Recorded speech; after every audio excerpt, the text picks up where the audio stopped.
uma palestra cansativa.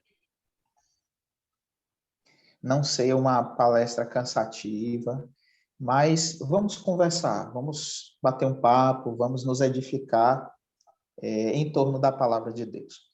Muito bem, a questão do trabalho e a questão do homem. O homem e o trabalho, né? Essa é a relação do assunto hoje, né? Muito bem, eu gostaria de começar falando para os irmãos que Deus instituiu o trabalho. Deus instituiu o trabalho no ato da criação, muito mesmo antes da queda. Deus, o Criador de todas as coisas, estabeleceu o trabalho. E aí eu gostaria que você me acompanhasse numa primeira leitura bíblica, em Gênesis, no capítulo 2, para começarmos a nossa reflexão, meus irmãos, nessa noite. Gênesis capítulo 2, versículo de número 15, né? Versículo de número 15. Diz assim a palavra do Senhor: Tomou, pois, o Senhor Deus ao homem e o colocou no jardim para o cultivar e o guardar. Então, veja que, muito antes da queda, Deus havia feito todas as coisas, e tudo o que Deus fez foi muito bom.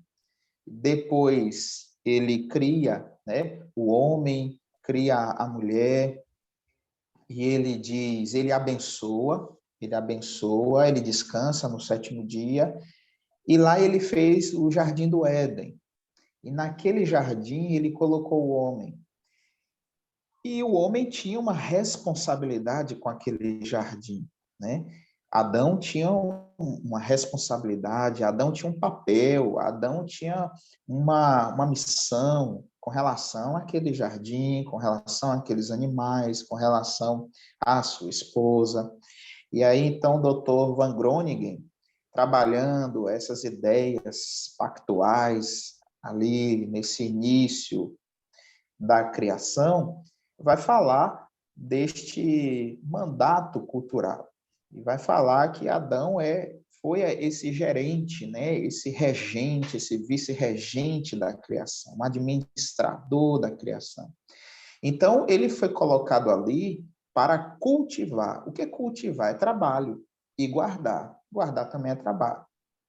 Então, ele tinha esta desenvoltura, ele precisava estar ali para zelar, para cultivar, para trabalhar, né, para guardar, e tudo aquilo era muito prazeroso para ele. Aquilo tudo era uma bênção de Deus. Então, o homem era feliz no trabalho, né? Adão, podemos dizer, sem titubear, que ele de fato era feliz naquele trabalho, aquele trabalho glorificava o Senhor. Todavia, após a queda, nós vamos ter aí em Gênesis capítulo 3, né? Após a queda, o homem agora, no capítulo 3, versículo 19, diz o texto, né? No suor do rosto comerás o teu pão, até que tornes a terra, pois dela fostes formado, porque tu és pó, e ao pó tornarás. E o versículo 18, na verdade a gente pode ler, meus irmãos, a partir do 17, né? E Adão disse, visto que atendestes à voz de tua mulher e comeste da árvore que eu te ordenara não comesses, maldita é a terra por tua causa. Então veja, uma maldição sobre a terra. Maldita é a terra por tua causa. Em fadigas obterás dela o sustento. Então, agora, o trabalho realmente vai ser trabalho. Vai ser um penoso trabalho. Vai ser um trabalho que vai requerer esforço, muita luta, e ele vai cansar, né? Ele vai cansar e obterás dela o sustento durante os dias da tua vida. Ela produzirá também cardos e abrolhos, e tu comerás a erva do campo. Então, veja, meus irmãos, a terra está amaldiçoada depois do pecado, o homem também está em estado, como diz lá os nossos símbolos de fé, né? Sobretudo o nosso breve catecismo e o catecismo maior. O homem agora foi reduzido a um estado de pecado e miséria. Então, agora, desse estado de pecado e miséria, e diante de uma terra amaldiçoada, ele vai trabalhar e obter dela o seu sustento diário, mas com esforço, vai ser penoso, vai ser duro, vai suar, vai se afadigar, vai se estressar, vai ficar ansioso, né? E aí, então, versículo 19, no suor do rosto comerás o teu pão, até que tornes a terra, pois dela foste formado, porque tu és pó, e ao pó tornarás. Então, irmãos, somente pela graça de Deus é que o homem, após o pecado, pôde retirar da terra, retirar do solo, né, o seu sustento. E também, somente agora, pela graça de Deus, o homem pode obter dela justamente o seu trabalho, né? Assim nos ensinou João Calvino, por meio da graça comum de Deus, é que Deus, então, agora nos dá condições de extrairmos do solo o nosso sustento, de extrairmos do solo o nosso alimento, né? E assim Deus nos sustenta, e assim Deus nos alimenta, e assim Deus cuida de nós, assim o Senhor cuida de nós. Então, recapitulando, o trabalho, ele foi instituído pelo Criador antes da queda, e ele faz parte do mandato pactual, mandato cultural, pactual da criação, né? Sabemos ali que na criação Deus instituiu alguns mandatos pactuais, o mandato social, o mandato cultural e o mandato espiritual. Então, o trabalho é símbolo deste mandato cultural, né? Então, Deus institui ali o trabalho. Mas depois do pecado, o trabalho agora é penoso, é duro, é difícil, é com suor do rosto. É realmente algo mesmo que de estressar, né? É algo mesmo de realmente cansar. É duro mesmo, é duro, um trabalho duro, né? E não tem nada de rede, então o baiano é trabalhador, viu? Tem esse negócio, né? Não é só rede, não é só água de coco, quem dera fosse só rede, água de coco, né? Quem dera fosse só acarajé na boca, mas o sol aqui da Bahia também é sol duro, escaldante, o povo nordestino é um povo de luta também, né? Sofredor, em alguns lugares aqui da Bahia mesmo, aqui do nosso Nordeste, cidades duras, solo árido, pouca água, pouca chuva, e o povo está ali na roça, no campo, dando duro. Assim também aí como no Rio de Janeiro, povo batalhador, povo que vai à guerra, povo que levanta cedo, volta tarde, rotina pesada, dias corridos, estresse, ansiedade, muita luta, cansaço físico, cansaço mental. Então é isso, meus irmãos, estamos todos passando por isso, né? Então esse é o primeiro ponto. O segundo ponto que eu gostaria de conversar com os irmãos é que o trabalho dignifica o homem. Então é muito bom trabalhar, né? O trabalho é uma bênção de Deus, é uma bênção do Senhor. Então eu gostaria de ler dois textos que está, o primeiro deles no Salmo 128. Salmo 128, nós vamos trabalhar aqui esses dois textos. O Salmo 128, que diz assim, meus irmãos: Bem-aventurado aquele que teme ao Senhor e anda nos seus caminhos. Do trabalho das tuas mãos comerás. Feliz serás e tudo te irá bem. A tua esposa ao redor da tua mesa será como a videira frutífera, teus filhos como o rebento da oliveira, a roda da tua mesa. Eis como será abençoado o homem que teme ao Senhor. O Senhor te abençoe desde Sião, para que vejas a prosperidade de Jerusalém durante os dias da tua vida. Vejas os filhos dos teus filhos e paz sobre Israel. Então veja, meus irmãos, o homem que teme ao Senhor, ele é abençoado. E quais são as bênçãos que Deus dá para ele?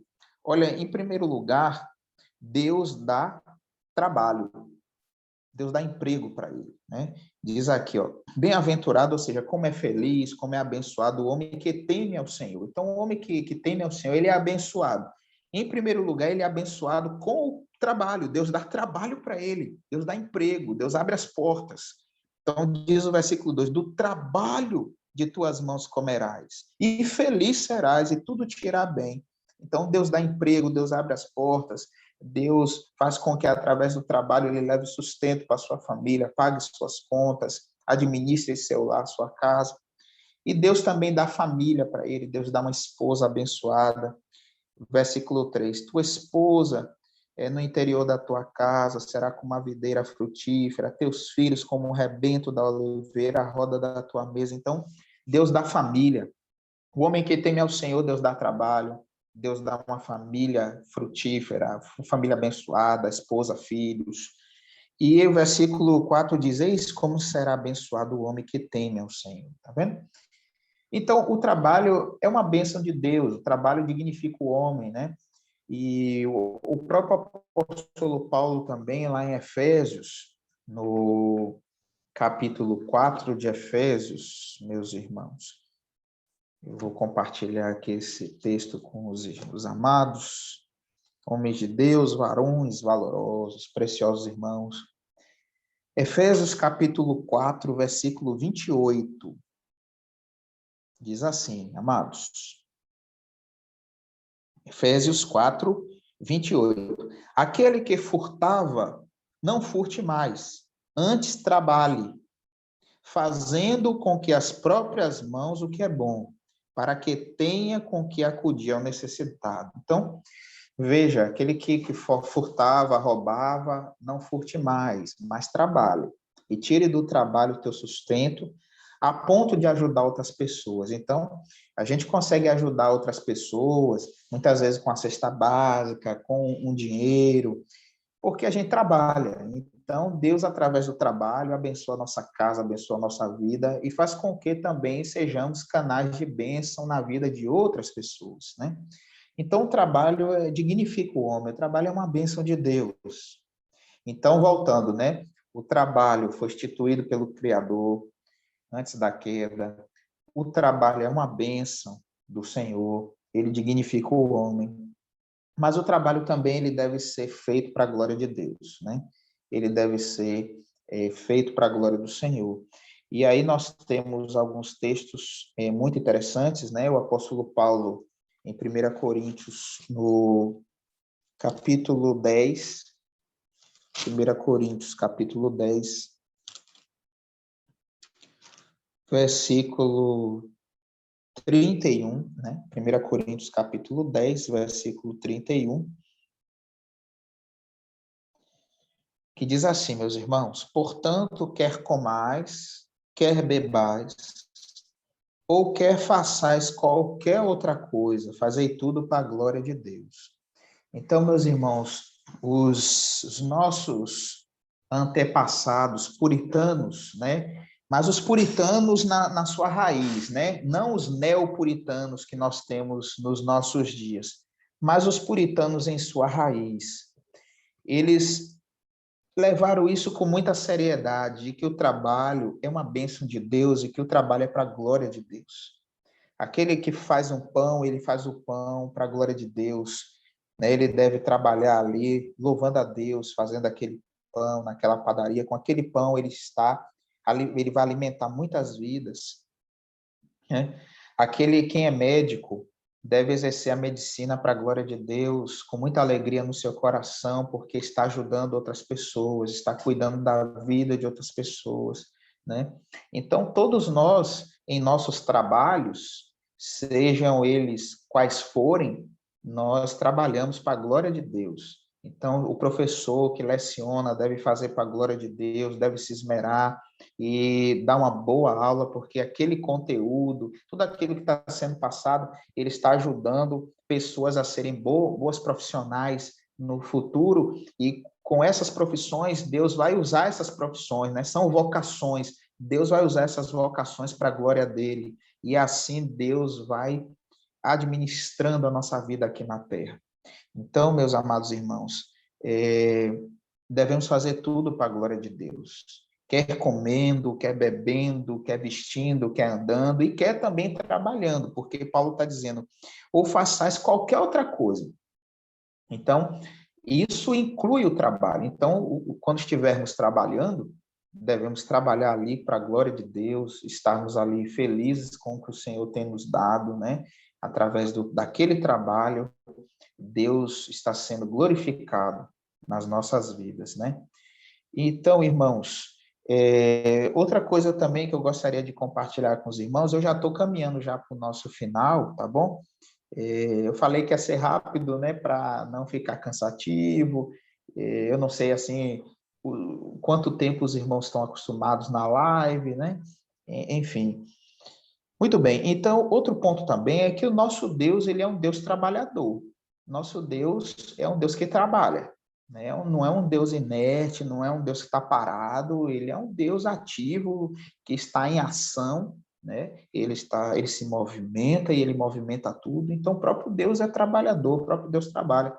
E aí o profeta Isaías tem um texto muito bonito, meus irmãos, que é Isaías 64, Isaías 64, 4, nós temos esse texto muito bonito, onde mostra assim que, de fato, o nosso Deus é um Deus trabalhador, é o Deus que trabalha. Então, Isaías 64, 4 diz assim, porque desde a antiguidade não se ouviu, nem com o ouvido se percebeu, nem com os olhos se viu, Deus além de ti, que trabalha para aquele que nele espera. Então, veja que Deus trabalha em favor daquele que espera por ele. Deus, ele não está inerte. Então, ele se movimenta em favor daquele que nele espera. Ele faz alguma coisa pelo seu servo, pela sua serva. Então, meus amados irmãos, o nosso Deus é trabalhador. E Jesus Cristo, quando esteve aqui na terra, ele também ratifica essa grande verdade. Lá em João, capítulo 5, o Senhor Jesus, ele endossa essas verdades, sobretudo essa verdade de Isaías, né? Que nosso Deus, ele é trabalhador.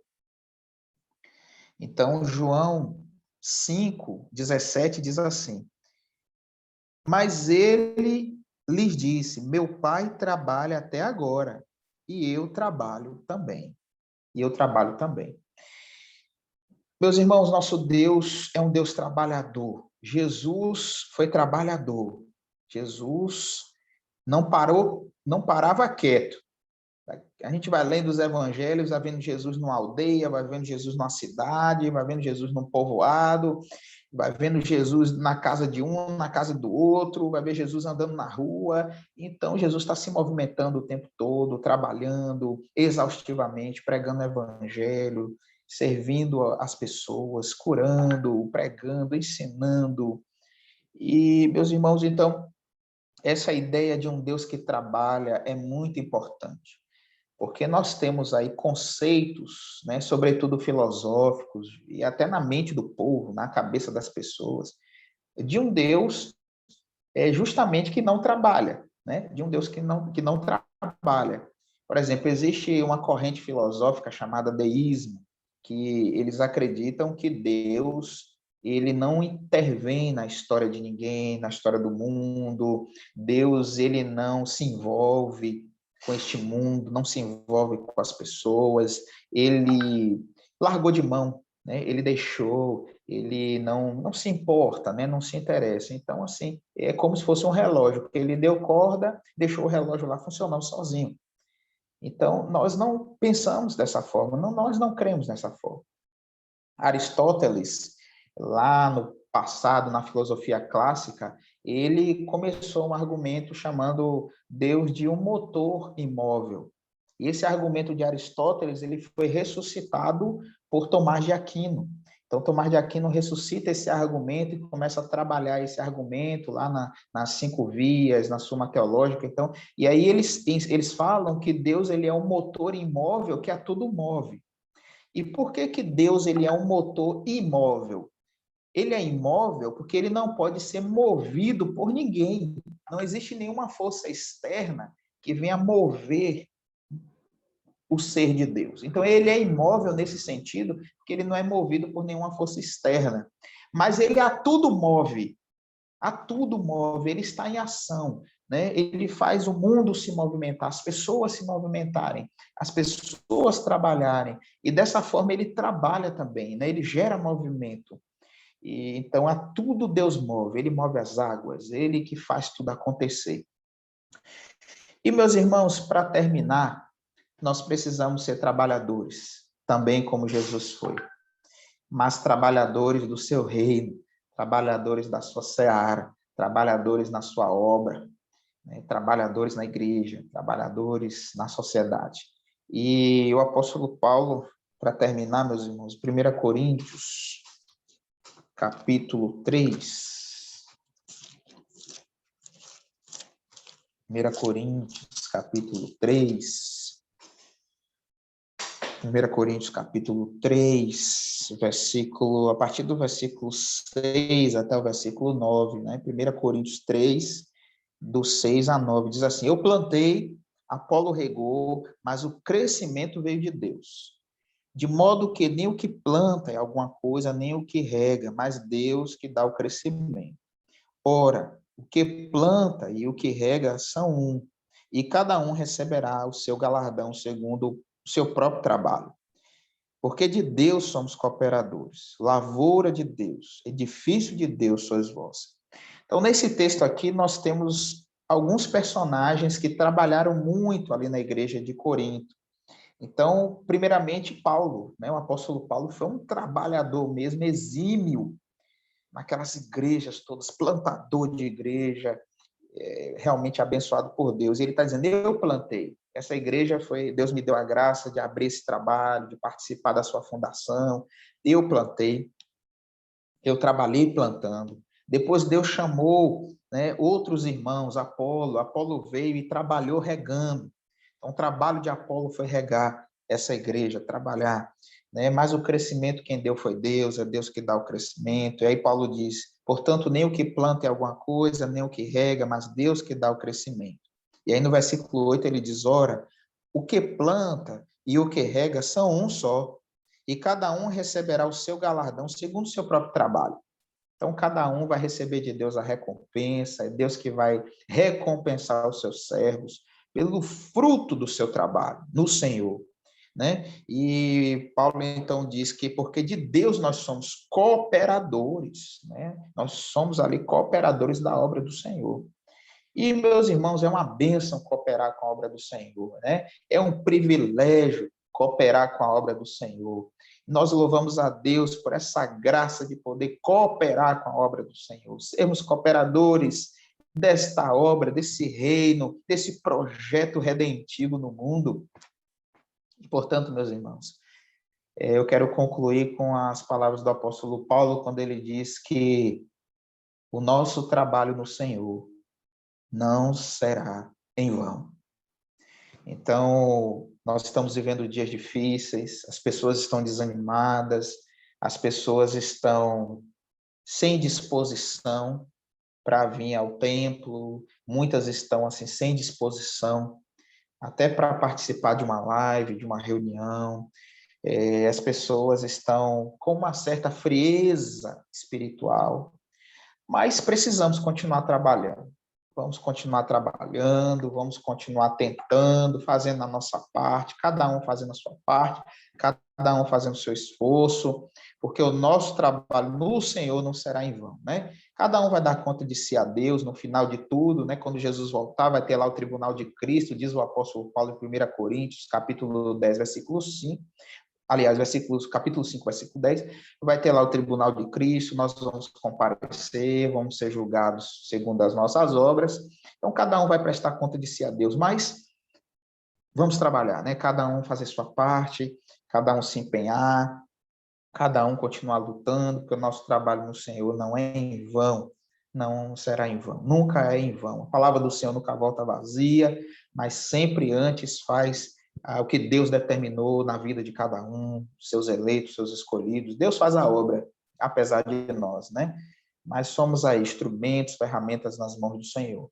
Então, meus irmãos, nosso trabalho secular é um trabalho que deve glorificar o Senhor, devemos reconhecer como uma bênção de Deus através dele.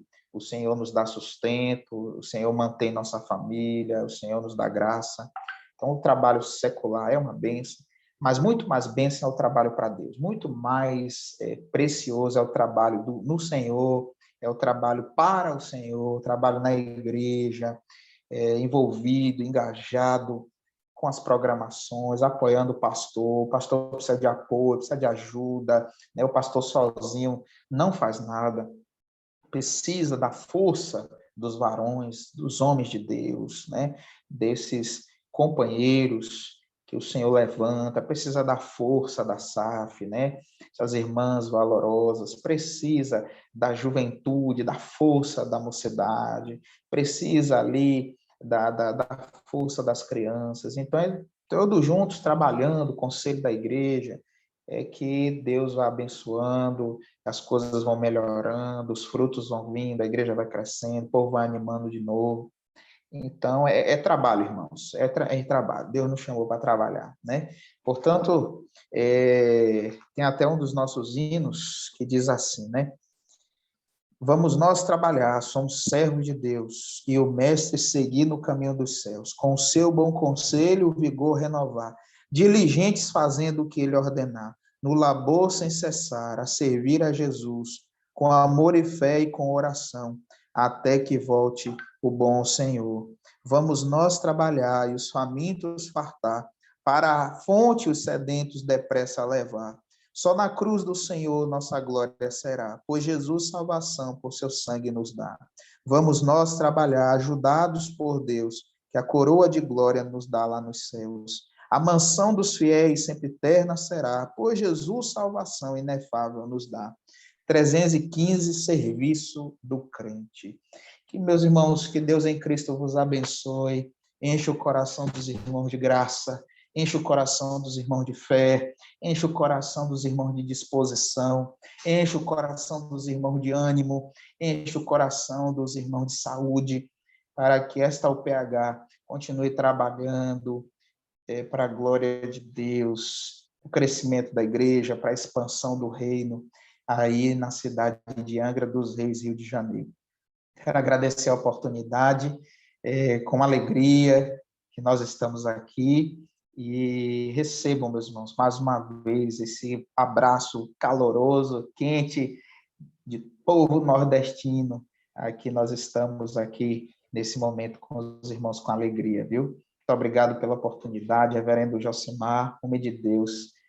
Obrigado pela lembrança, pelo convite. E assim eu finalizo aqui minha participação e devolvo a palavra, então, ou ao presidente, né, ou ao pastor. Então, os irmãos, Deus abençoe. Aí é comigo. Reverendo Éder, muito obrigado, que essas palavras possam edificar as nossas vidas na prática, né? Que a gente não possa só entender que o trabalho ele edifica, que ele é um instrumento de serviço a Deus, mas que a gente possa, já na segunda-feira, entender que nós estamos ali para a glória e para a honra do Senhor, que é um instrumento que Deus tem nos dado. Eu sempre digo, né, e penso que quem nos sustenta não é o trabalho, quem sustenta é Deus.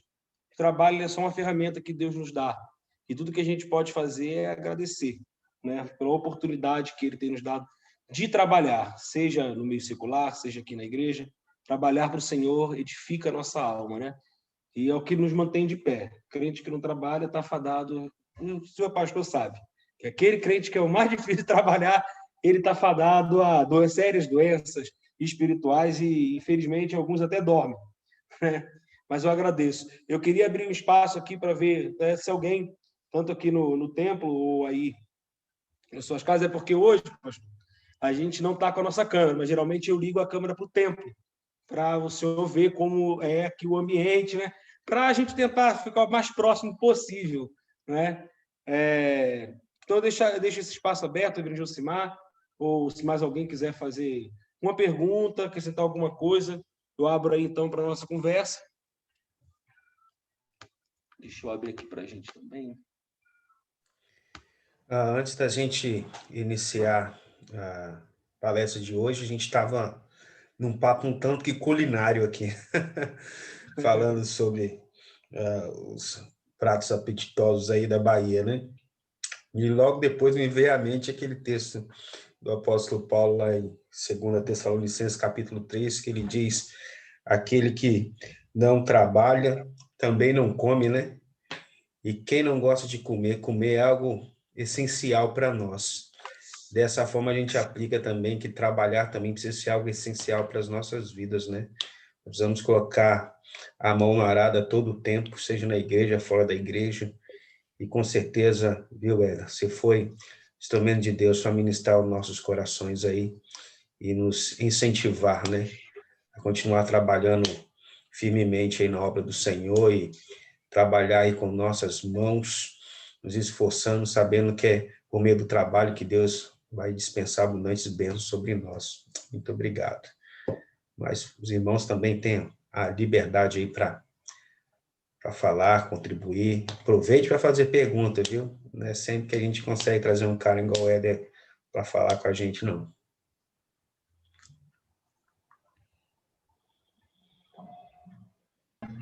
Eu nada a falar, é só agradecer pela mensagem, muito bom, e prazer tê-lo aqui conosco. Obrigado, meu amado irmão. Glória a Deus.